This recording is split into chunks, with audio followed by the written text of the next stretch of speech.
Man discovers raiders trafficking alien prisoners. Now he's caught up with Lira and her fate. The void between stars was all that kept Callum company, and he liked it that way. 5 years ferrying freight along the edge of the Perseid expanse had taught him that silence was a blessing.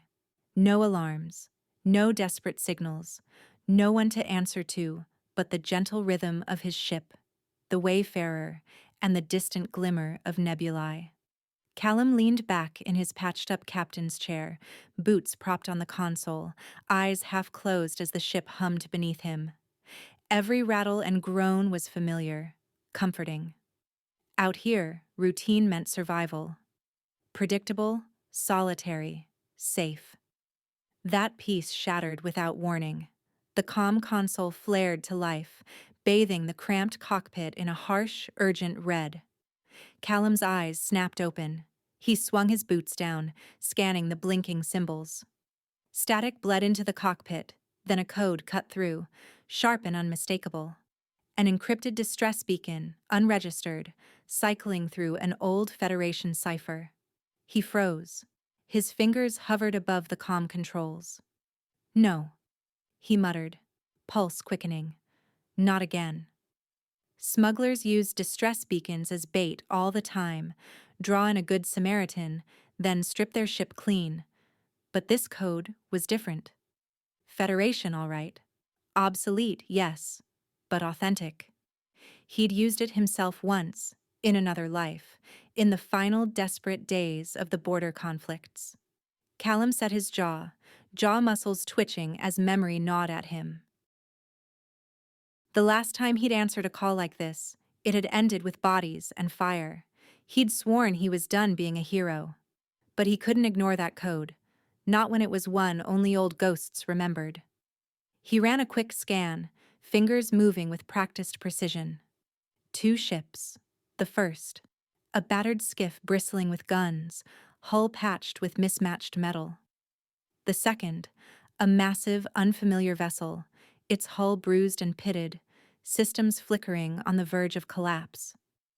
The skiff, classic Sarn raider design, was docked to the larger ship, leaching power through jury-rigged conduits. Life support was failing fast. Callum's scanners swept deeper. 8 life signs, faint but steady, locked in stasis. His stomach twisted. Slavers. Out here, at the edge, no law but what you could enforce with a plasma rifle. The Federation's reach ended light years away. He exhaled, a low hiss. 8 lives, he said softly. Damn it. He watched the sensor feed, saw a raider in heavy armor drag a stasis pod toward the skiff's airlock. He was never a crusader, never one for lost causes, but the thought of leaving them, sentient beings, frozen and helpless, felt like a betrayal he couldn't stomach. Decision crystallized. Callum toggled the Wayfarer's stealth field, shadows flickering over the hull as the ship faded from sensor arrays. He moved in, tight and low, breath steadying as he locked his eyes on the docking schematic.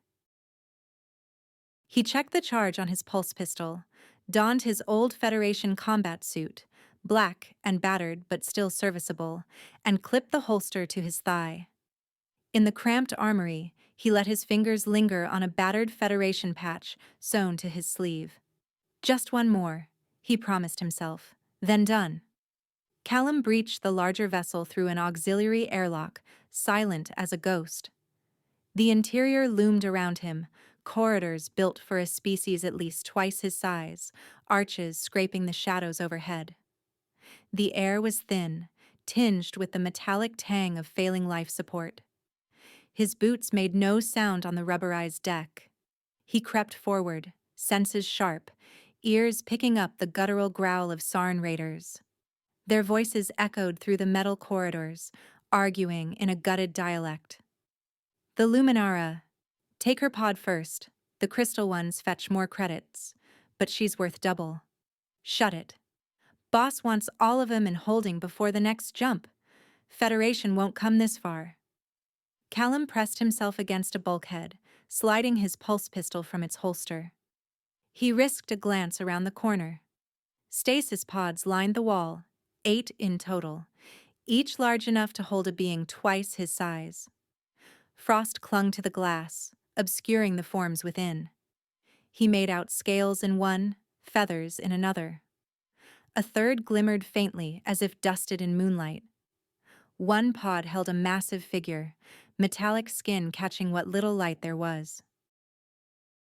A raider slammed his fist against a control panel, cursing as a blue-skinned captive's pod jammed.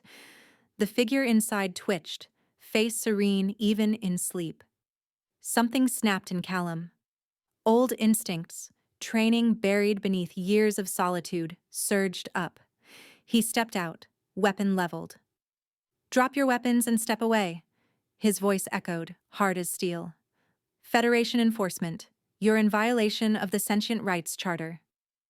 The raiders spun, shock and fury flaring in their reptilian eyes. Blasters came up, but Callum was already moving, his body a blur. Shots sizzled past, scoring the walls. He dropped one raider with a stun round, ducked behind a pod, swept another off his feet with a precise kick. The third tried to rush him. Callum sidestepped, pistol butt cracking against the raider's temple. Within minutes, the corridor fell silent but for the hum of stasis fields. Callum hauled the last raider's body aside, breathing hard. He pulled a comm jammer from his belt, slapping it onto the skiff's hatch. "No calls for help," he muttered. He checked the pods, cycling through life readings. All 8 stable, for now. He tapped his comm. "Wayfarer, prep for transfer. We've got guests." Transferring the pods was grueling. The smallest, a silver-feathered avian, barely weighed anything. But the last pod, housing the massive metallic-skinned being, nearly crushed him. Sweat ran down his back inside the suit as he wrestled it through the airlock, muscles screaming.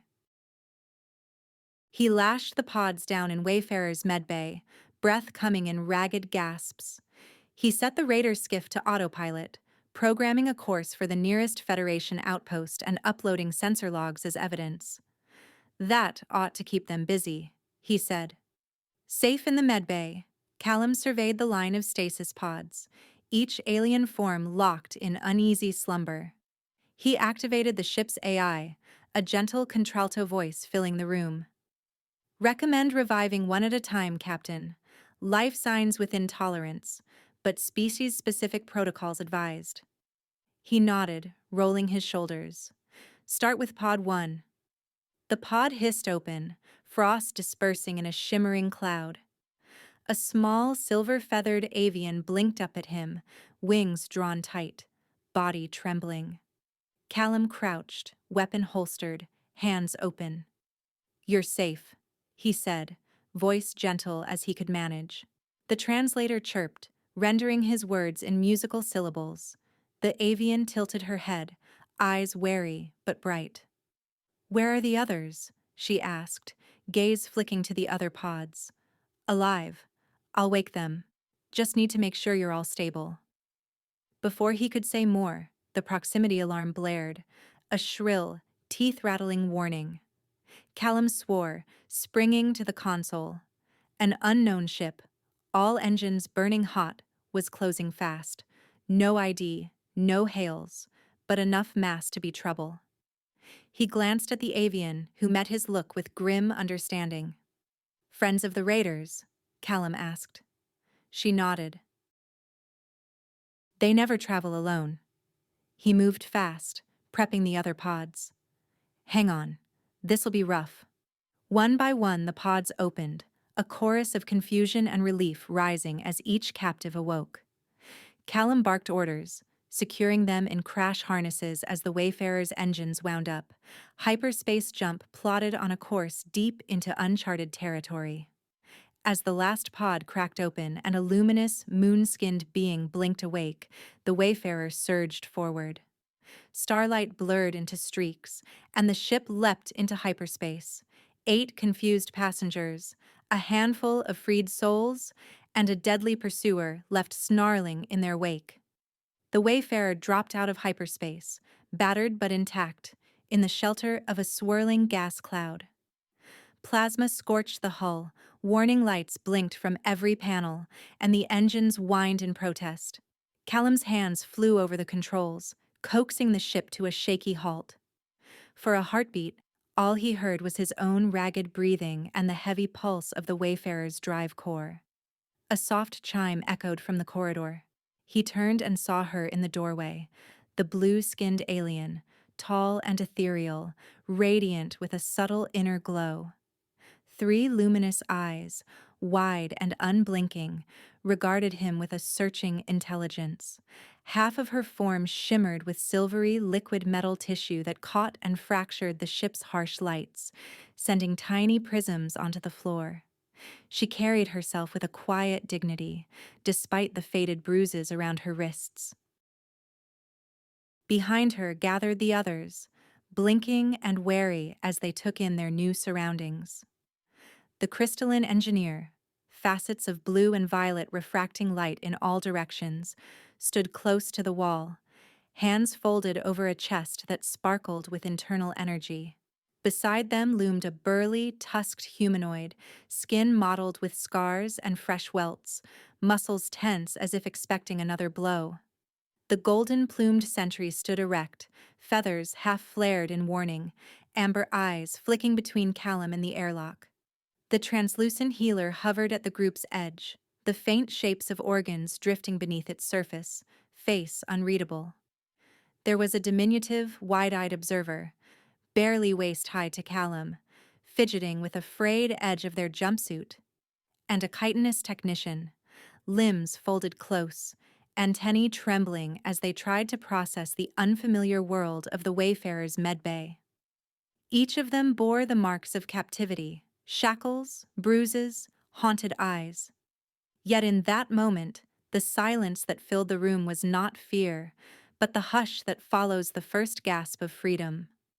The blue alien stepped forward, her voice emerging through the ship's translator, musical, warm, strong despite the tremor beneath.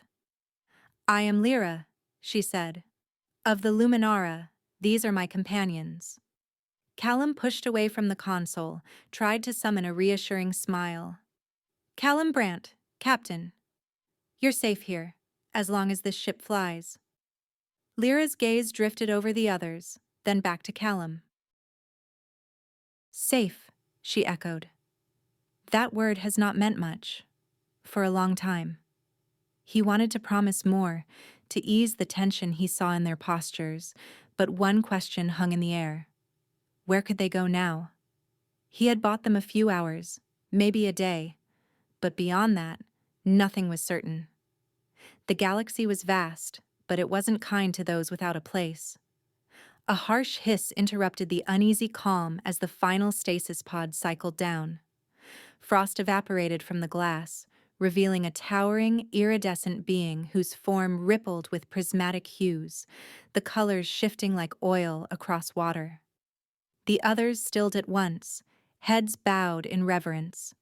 Even Lira inclined her head, her silvered hand pressed to her chest. The Wayfarer's translator struggled, then finally caught a single name, waited with awe: Sarath. The being's eyes, many-faceted and deep as nebulae, met Callum's. Sarath extended a long, luminous hand, fingers trailing subtle light. Against every instinct, Callum reached out. The moment their skin touched, a shock of sensation ripped through him. Visions, alien worlds of floating mountains and oceans of gold, ancient memories of joy, loss, triumph, despair. Languages he could not name and emotions that were not his flashed behind his eyes. At the core of it all was a thread of connection, binding him to Sarath, to Lira, to each soul in the room. "Truth bond," the translator supplied, voice softer now. "You cannot lie." The sensation faded, but Callum's hands trembled. He felt stripped bare, as if his secrets were now common knowledge. Yet the fear he expected did not come. In its place was something like trust. Sarath regarded him with a nod, then withdrew, folding into a seat at the far end of the medbay. Lira watched Callum, her 3 eyes luminous with unspoken questions. Before he could find words, the Wayfarer's AI blared a sharp warning. Coolant pressure at critical. Hull breach imminent in Sector 12. Callum's jaw tightened. We took a hit escaping. Damage must have run deeper than the readouts showed. He swept a glance across the group. We need to land. Now. If the drive overheats, we lose life support. The crystalline engineer stepped forward, voice crystalline and precise. I am Kesh. I can assist with repairs, if you will trust me. Right now, I'll trust anyone with a steady hand, Callum said. He slid into the pilot's chair, Lira moving to stand by his shoulder. The nav display flickered with possible destinations: asteroid fields, abandoned mining platforms, barren rocks. He selected the nearest icy moon, its atmosphere thin but sufficient for a landing. Hold tight, he called to the passengers as the ship lurched into descent. The hull rattled, gravity shifting beneath their feet. Callum's knuckles whitened on the controls. The descent was a gauntlet. Ice crystals battered the Wayfarer, and each jolt dredged up memories he'd buried deep. Screams over comms, the hiss of a life support system failing, a rescue that had come too late. He forced those thoughts aside, focusing on the now. Beside him, Lira reached out, her hand hovering near his. Not touching, but close enough to lend strength. He glanced at her, saw the steady determination in her eyes, and managed a tight nod. They hit the surface hard. Metal shrieked, the landing struts groaned, but the Wayfarer did not break. A shudder ran through the ship as it settled into a shallow drift of snow. We're down, Callum breathed, barely above a whisper. That was closer than I'd like. Kesh wasted no time, scuttling off to the engine room with the chitinous technician close behind. The golden-plumed sentry moved to the main hatch, talons flexing, scanning for threats. The others clustered in the medbay, hands ringing, eyes darting. Lira turned to Callum, her voice gentle. We are not just captives, Captain. We are scientists, explorers, leaders of our peoples. The Sarn raiders sought us for more than profit. We carry knowledge, histories, secrets. If they find us again, none of us will be safe.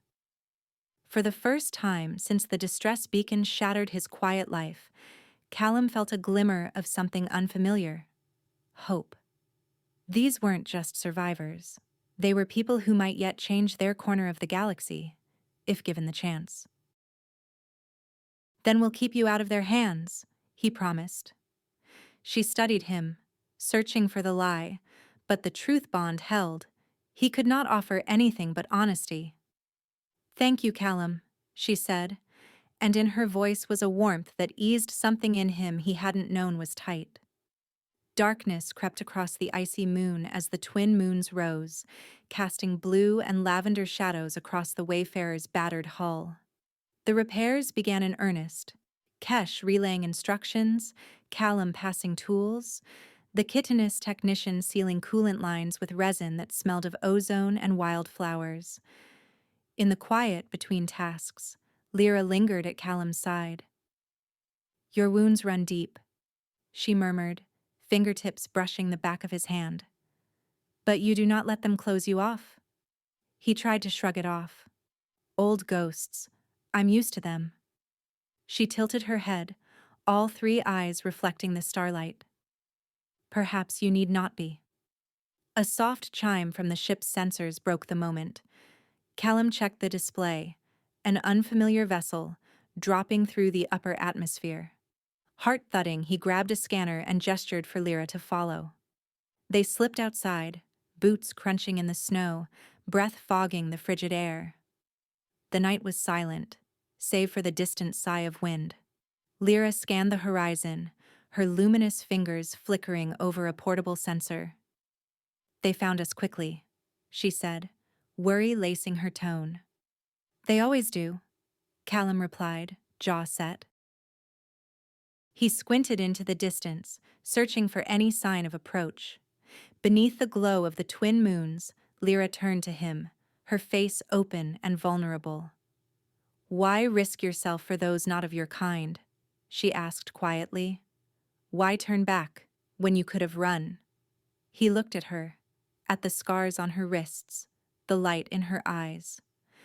"No one deserves to be property," he said, the words simple, unwavering. "Not in any corner of the stars." Lyra studied him for a long moment, all three eyes soft with understanding. She saw not just the words, but the wounds and hopes behind them. "You are unlike any human I have known," Callum Brandt. Before he could answer, a sudden flare blossomed on the horizon, crimson and white, bright as sunrise. The pursuing ship had landed. Callum felt the old weight settle on his shoulders, but now, when he met Lyra's gaze, he felt something steadier at his core. "Inside," he said, urgency threading his voice. "We need to move. Now." Together, they hurried back to the Wayfarer, knowing that the brief shelter of this frozen moon had ended, and the chase across the stars was far from over. With dawn, Callum and the refugees retreated into a network of ice caves, leaving the battered Wayfarer behind as a decoy. The first shafts of weak blue sunlight caught on the ship's hull, painting the frost in false serenity. In the distance, enemy ships cut through the dawn sky, sleek, predatory silhouettes dropping into the snow beyond the ridge. Callum watched, jaw clenched, as landing struts punched through the drifts. He knew escape was looking impossible. Inside the caves, their breath fogged in the chill air, mingling with the glitter of ice crystals overhead. The group wasted no time. Lyra's voice echoed in the crystalline tunnels as she directed them. "We set up here. Sol, Vey, check Sarath's condition. Bran, Kesh, scout for anything we can use." Her three eyes flicked from face to face, weighing strengths, forging order from chaos. Kesh, the crystalline engineer, glided over the frozen ground, light refracting through her faceted limbs as she scanned the cave walls for mineral seams and salvageable debris. The tusked humanoid, Bran, massive and grim, hefted a chunk of metal scavenged from a forgotten mining outpost half buried in the ice. "I'll see what's left of the old drills," he rumbled. "Might be something useful." Kesh nodded, falling in step. Vey, the translucent healer, and Sul, the wide-eyed observer, knelt beside Sarath. The iridescent being's form pulsed with shifting light, each breath a ripple of prismatic color across her skin. Vey murmured in a language the translator only half captured, tones of comfort and ritual, while Sol busied himself laying out supplies from their hastily packed satchels. Callum moved to a shallow alcove near the mouth of the cave, peering through a slit in the ice at the landing field below. He slipped a battered comm unit from his belt, fingers stiff with cold. He set a narrowband transmission and encoded a plea for help, addressed to an old Federation contact he hadn't spoken to in years. The words he sent were terse: urgent, perimeter breached, high-value sentience, extraction needed, coordinates attached. He stared at the blinking light, waiting for any sign of acknowledgement, knowing it was almost certainly a prayer whispered into the void. Footsteps approached, light and measured. Lyra drew up beside him, her presence a quiet balm against the anxiety tightening his chest. She pressed a slender hand to his shoulder, voice low. "You trust the Federation still?" she asked, eyes searching his face. He hesitated. "Trust's a strong word," he admitted. "But old debts sometimes get paid, even out here." She nodded, thoughtful, then glanced back into the cave. "They're frightened, but they listen to you. That's rare." He offered a tight smile. "Maybe I just bark louder than most." A silence fell between them, weighted with unspoken worries. Finally, Lyra drew a slender chain from beneath her tunic, a pendant that pulsed with a living inner light, soft as the dawn. She held it out, letting the radiance dance over his hand. There's something you need to understand about Sarath, about why we're hunted. Callum studied the pendant, mesmerized by the shifting patterns of light within. What is it? Sarath is not merely rare, Lira said, her voice barely above a whisper. She is a scion of the Luminar. Her kind were believed extinct, gods to some, legends to others. But they lived. Once. The knowledge she carries? She trailed off, as if words alone could not bear the weight. She placed the pendant in Callum's palm. The moment his skin touched the cool surface, a torrent of visions flooded him. He saw a world of living crystal, sky arched with luminous ships soaring in intricate ballet. He glimpsed Sarath as a child, watched her grow amidst beings of light and harmony, felt her grief as darkness crept in, fracturing the great cities. Then, a fleet of living vessels, consciousness joined, swept through the stars. Guardians, stewards, not conquerors. Callum gasped, stumbling back. It's a map. Knowledge. More than that. Technology. History. Maybe even power. Lyra's eyes glimmered with tears she did not shed. It is everything the Luminar were. If the wrong hands claimed Sarath or the pendant, they could reshape the galaxy. Destroy what little balance remains. He closed his fingers around the pendant, the light pulsing with his heartbeat. That's why the raiders want her. Not just for ransom. Someone else is pulling the strings. Lira nodded, voice trembling. There are empires that would burn worlds for what Sarath holds. Even the Federation would not resist the temptation. Footsteps echoed deeper in the tunnel. Bran and Kesh returned, arms laden with scavenged tools and a battered thermal coil. We found a power relay, half frozen, Kesh reported, setting the components down. Might buy us time if we need to recharge the comm or warm the cave. Callum nodded his approval, but his mind spun. The stakes had grown. They weren't just fleeing slavers. They were shielding a being who could change the fate of countless worlds. He looked at Lira, seeing her anew. Not only a survivor, but a guardian. She must have sensed his doubts. You could leave her behind, Lira said softly. Not accusation, but weary honesty. Take your crew, your ship, and run. You owe us nothing. Callum met her gaze, the truth bond thrumming in his chest. If I did, I'd lose what's left of my soul. Outside, engines roared. Closer now. A hunter ship descended, its landing lights sweeping the snow like searchlights. Shadows flickered across the ice walls, and the cave shook as the ship set down only a few 100 meters away. We have to move, Callum hissed. He turned to Lira, urgency in every line of his body. Get everyone ready, fast. Lira nodded and moved with purpose, voice ringing out. Gather what you can carry, quietly. Bran scooped Sarath into his arms as if she weighed nothing, while Vey and Sul packed the remaining supplies. Kesh checked the power cell on a jury-rigged emitter. The golden-plumed sentry, ever watchful, stationed herself at the cave's mouth, ready to buy them a few precious seconds if needed. Callum unclipped the pendant from his neck, feeling the thrum of its energy. This might help us vanish, or at least confuse their sensors, he said. Kesh took it, interfacing the living crystal with her own matrix. As the pendant pulsed, light danced through the icy tunnels, refracting into a lattice of ghostly images, false echoes, a maze of signals for the hunters to chase. Before they left, Sarath, still weak but radiant, reached out to Callum. Her hand pressed to his chest, and in that instant he was swept into another vision. He stood amidst the stars, watching a web of light ripple across the galaxy, each point a world in balance, connected by unseen lines of harmony.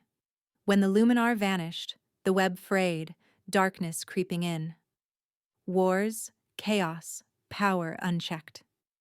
He felt Sarath's hope and her burden. He staggered back, understanding blooming within.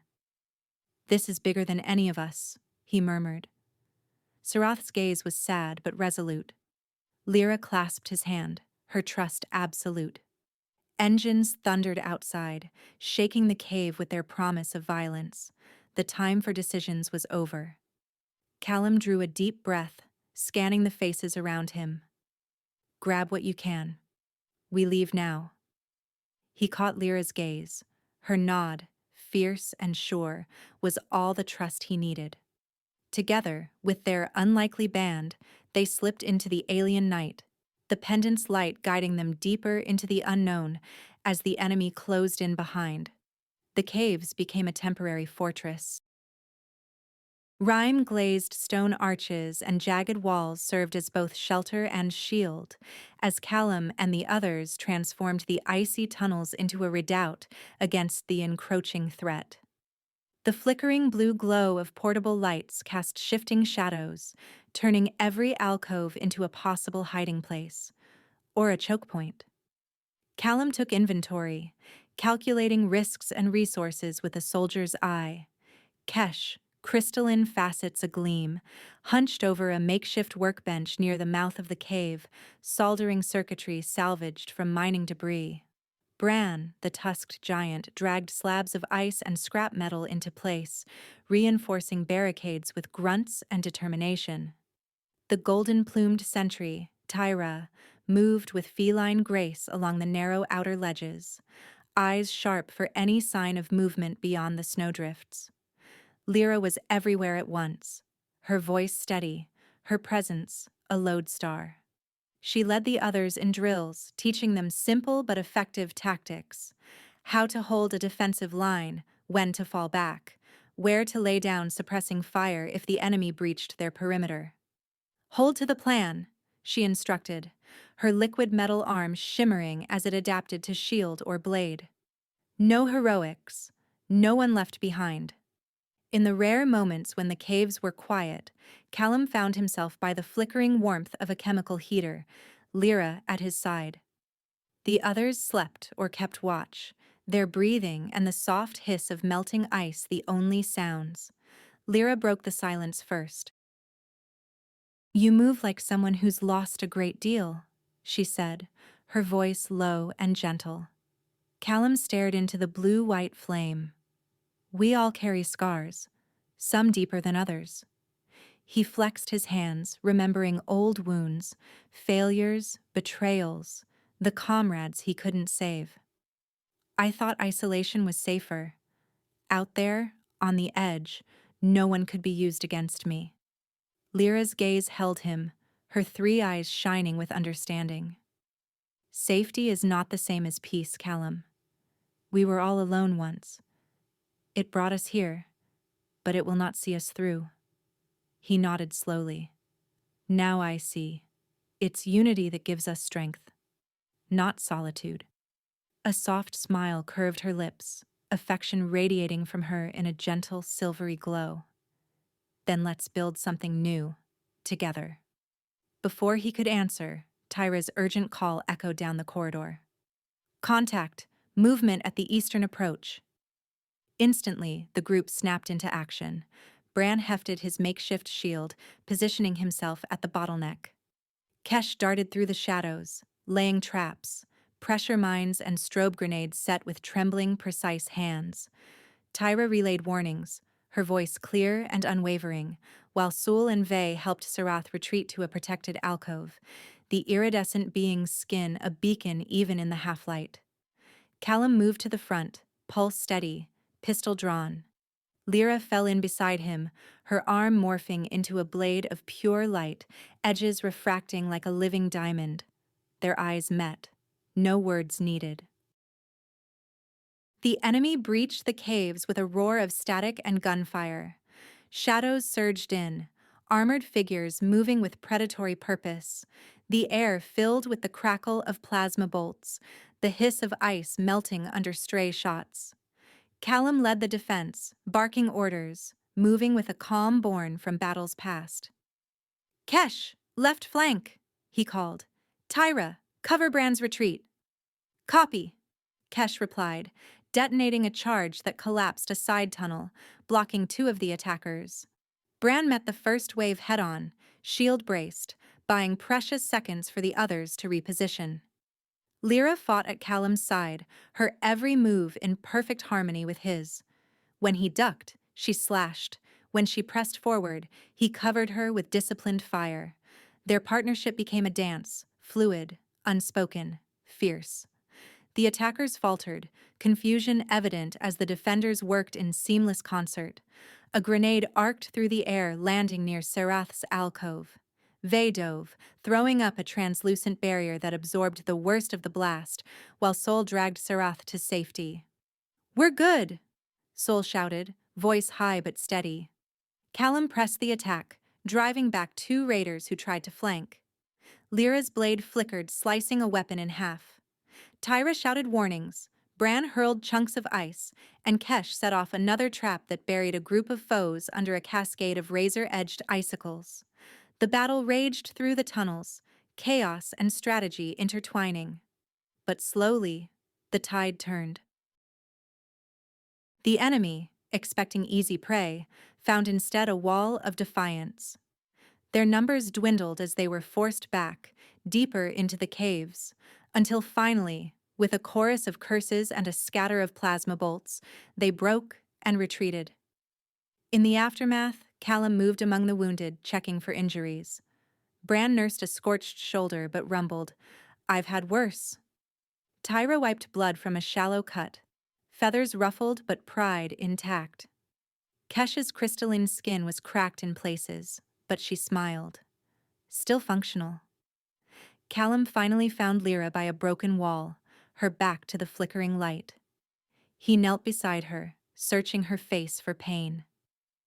"You're not hurt?" She shook her head, her hand glowing as it reverted from blade to delicate fingers.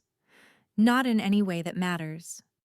Callum hesitated, the words heavy on his tongue. "I never thought I'd find someone like you," he said softly. "Not after everything." Lyra's reply shimmered with emotion.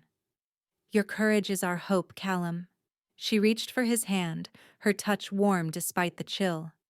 "Together, we are more than survivors. We are a promise." Their eyes met, and in the silence a promise indeed began to form. A bond stronger than the ice around them. A gentle chime rang from deeper in the cave. Serath, radiant with shifting light, emerged, her voice carrying across the cavern. "Help is on the way. A safe corridor has been arranged, back to my world. But we must hold a little longer." Callum straightened, resolve igniting anew. "You heard her. Check weapons and positions. They'll try again." Moments later, the final assault began. More pirates, desperate now, stormed the outer passages. This time, Callum's leadership and the group's unity were unshakable. He coordinated defenses, calling shifts, adjusting tactics, moving where he was needed most. Lira led the counterattack, her blade a beacon in the darkness.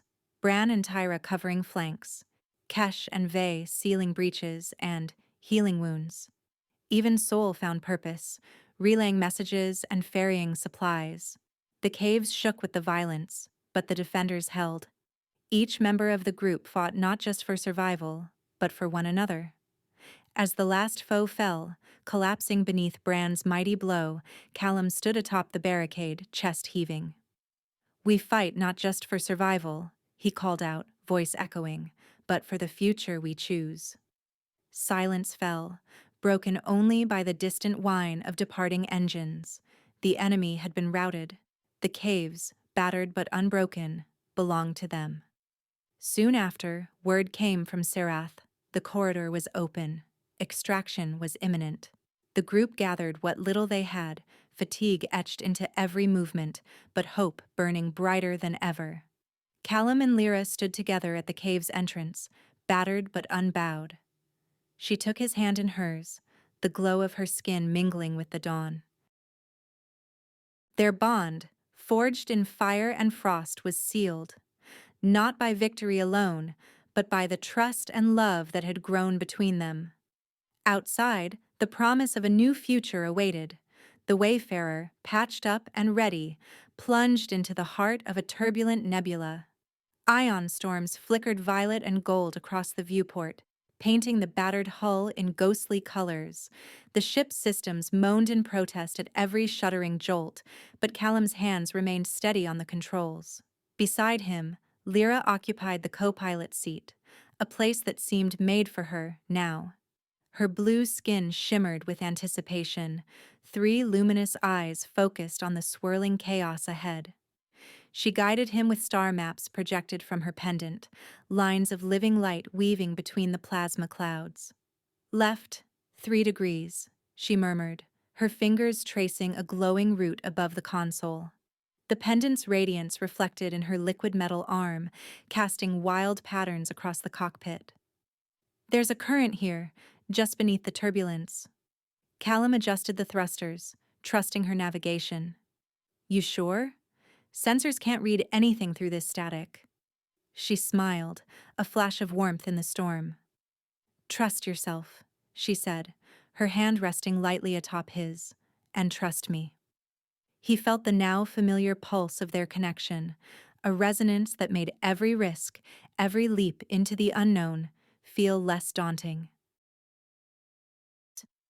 Each maneuver tightened the invisible bond between them, forged through shared danger and silent understanding. Outside, the nebula's storms battered at the wayfarer, but within the cockpit, Callum found an unexpected peace. Lyra's voice was a lifeline, steady and clear as she guided him through eddies of fire and shadow. The comm crackled, static laced with a warning tone.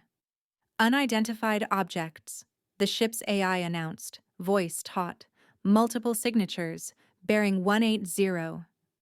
Suddenly, the nebula parted. Against the roiling backdrop, a cloaked fleet emerged. Sleek warships, hulls painted in shifting camouflage, their outlines blurring in and out of perception. They formed a blockade, lights pulsing in silent warning. Callum's breath caught. They were waiting for us.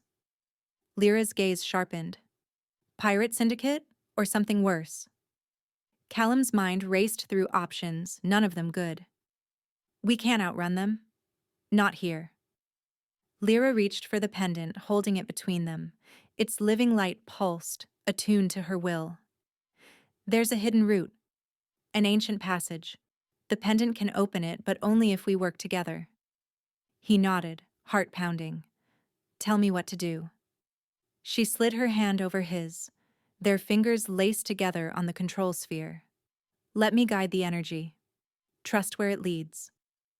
He closed his eyes, letting her presence fill the spaces where doubt once lived. He felt the warmth of her skin, the subtle hum of the truth bond. I trust you, he whispered. Lyra's response was gentle but fierce, her voice ringing in his mind as much as his ears. You lead with your heart, Callum. That's why we follow you. She channeled the pendant's energy into the wayfarer's core. Symbols danced across the nav screen, maps unfolding, routes impossible, improbable, but suddenly clear. Callum shifted the engines, aligning the ship with a corridor of calm amid the storm. The nebula seemed to bend around them, the clouds parting to reveal a tunnel of pure starlight. The fleet's guns locked on, but the wayfarer slipped between them, untouchable. Light blurred past, the nebula's chaos falling away.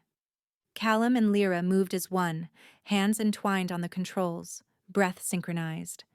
The moment stretched. Timeless, electric, alive. Then they emerged into a sea of luminous ships.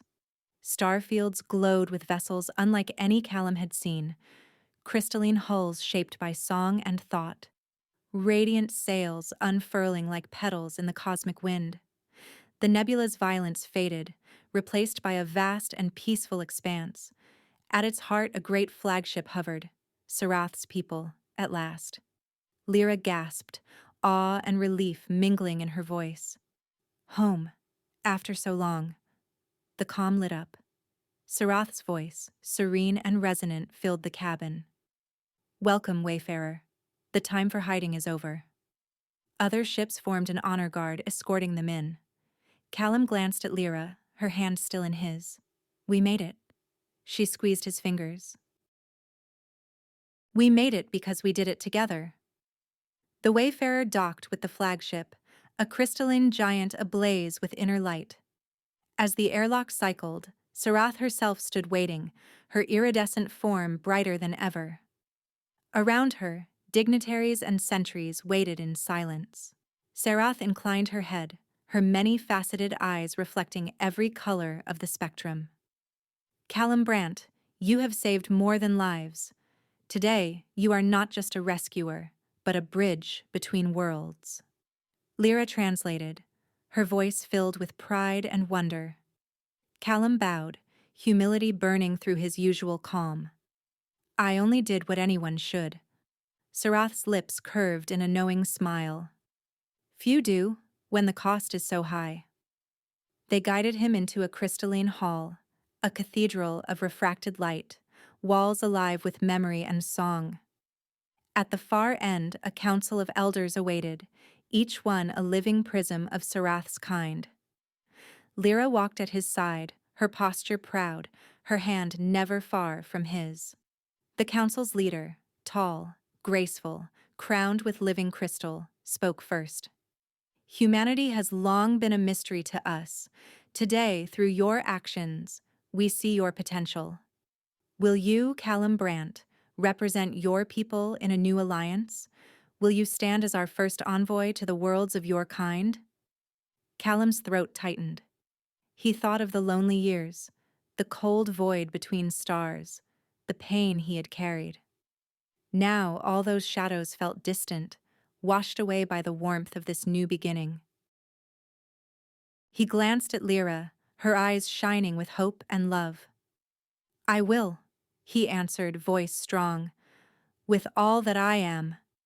A hush fell, then the council leader stepped forward, holding out a living crystal, its core swirling with memory and possibility. As a token of trust, we offer this. It is a link to our history, our wisdom, and our future. May you carry it well. Callum accepted the crystal, its energy thrumming through his palms. It felt like holding the promise of something vast, something bigger than himself. The weight of the past, the terror of the chase, even his old solitude faded. In its place was belonging, purpose. After the ceremony, as the hall emptied, Lira remained. She turned to him, her features soft in the gentle refracted light. This alliance will change everything, she said, her voice low and full of wonder. For my world, for yours, for us. Callum reached for her, brushing a stray lock of silver-blue hair from her face. I think that's what I've been searching for all along. Their foreheads touched, a moment of perfect understanding blooming between them. Callum knew, in the depths of his soul, that every lonely journey, every battle, every loss had led him here, to a future entwined with hers. A new refuge blossomed on a reclaimed planet, a sanctuary for all who had suffered. The world had once been scarred by conflict, its cities reduced to ruins and its wilds overrun with silence, but now it throbbed with new purpose. Callum walked the edges of the burgeoning haven, boots stirring dust that glittered silver beneath twin suns.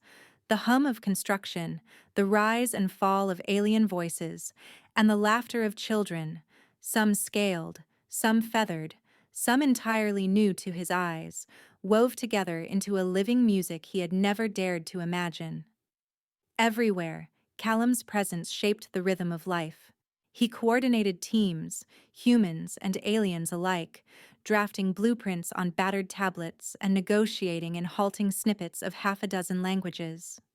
We're building a home, not just a shelter, he insisted whenever doubt or fear crept into a conversation. No one should have to choose between safety and dignity. Kesh was a blur of crystalline motion, setting up sensor grids along the ridgelines, her voice cool and analytical, guided crews of chitinous technicians and eager volunteers. The perimeter will hold. I've layered fields to detect cloaked approaches, seismic disturbances, and even low-frequency transmissions.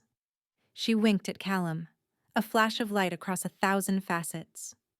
No surprises this time. Bran, broad-shouldered and steady, organized supply convoys with Sol at his side. The tusked giant's booming laugh reassured even the most anxious newcomers, while Sol's meticulous records ensured every refugee found a warm berth and a meal. Inventory complete, Sol reported each night, eyes shining with pride. No one left out. In the heart of the new city, Lira moved among Sarath's engineers.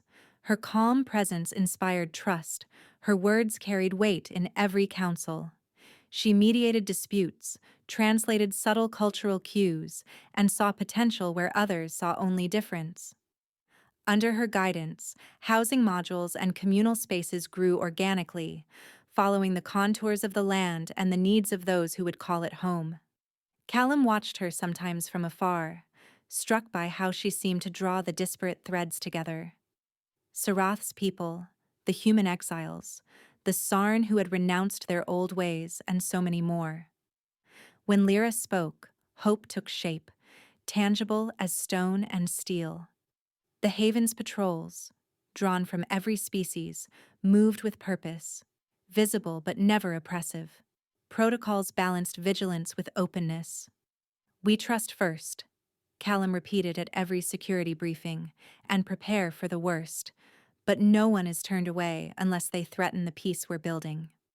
Over time, the refugees stopped flinching at sudden noises, stopped glancing over their shoulders.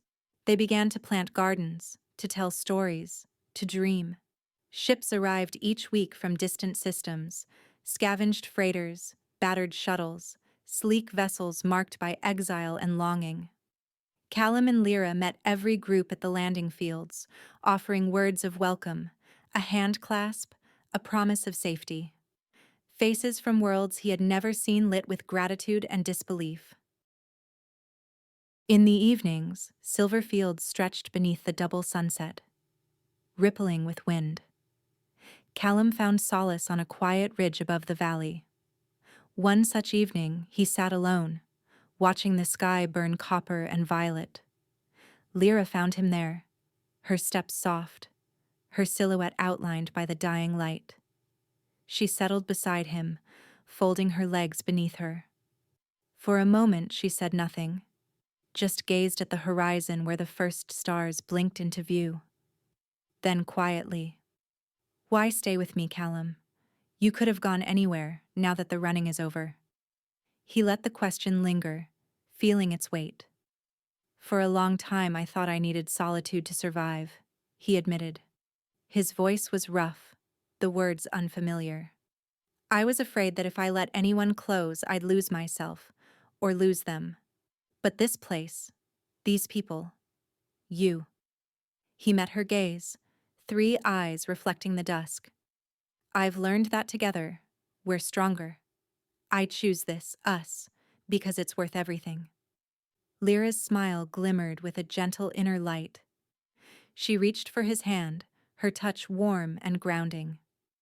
"Then let's walk this path side by side, wherever it leads." Their fingers entwined, a silent promise sealed between them. As the weeks passed, the sanctuary flourished. Children darted through sun-warmed corridors, learning words in a dozen tongues. Markets sprang up beneath the shade of regrown trees, scents and sounds mingling from every corner of the galaxy. Bran and Tyra led drills for the Haven's defenders, now volunteers, not conscripts. Kesh's sensor nets hummed, a subtle shield woven into the fabric of daily life. Sarath visited often, her iridescent form a symbol of the hope that bound them all. "You have done more than save lives," she told Callum and Lira during a council session. "You have shown that broken worlds can heal." At night, Callum and Lira walked the quiet streets together, their conversation a blend of dreams and practical plans. They argued and laughed, disagreed and reconciled, each discussion strengthening the foundation they were laying. Their partnership, once born of necessity and crisis, became something else entirely. A blend of pragmatism and vision, courage and compassion. Their love deepened, woven into the very structure of the world they shaped. Word spread. Across the fringe, refugees whispered of a haven where all were welcome, where no one's pain was dismissed or forgotten. Convoys arrived from systems long lost to despair, their passengers wary at first, but soon caught up in the wave of hope that swept through the settlement. One dawn, painted with golden light, Callum and Lira climbed the highest hill overlooking the haven. Below them, the city unfurled, a patchwork of colors, shapes, and lives. Gardens blossomed beside crystalline towers. Flags from 100 worlds fluttered in the soft morning breeze. Callum breathed in the scent of dew and fresh earth. The ache of old loneliness finally eased. He looked at Lira, her face alight with the promise of the new day. "This is just the beginning," he said, voice steady and sure. Lira squeezed his hand, her smile radiant. "Together, we've made a legacy. A beacon in the darkness, a place where anyone can belong." The sun crested the horizon, spilling gold across the sanctuary they had built. For the first time in years, Callum felt the weight of solitude lift, replaced by a fierce, steady joy. His journey had led him here, not to an ending, but to a future of hope, unity, and a love that crossed every boundary. That's the end of the story. Please do not forget to subscribe to our channel, like the video, and write in the comments what you liked most about this story. Our team will be very grateful to you. You can find even more fascinating stories on our channel. See you in the next video.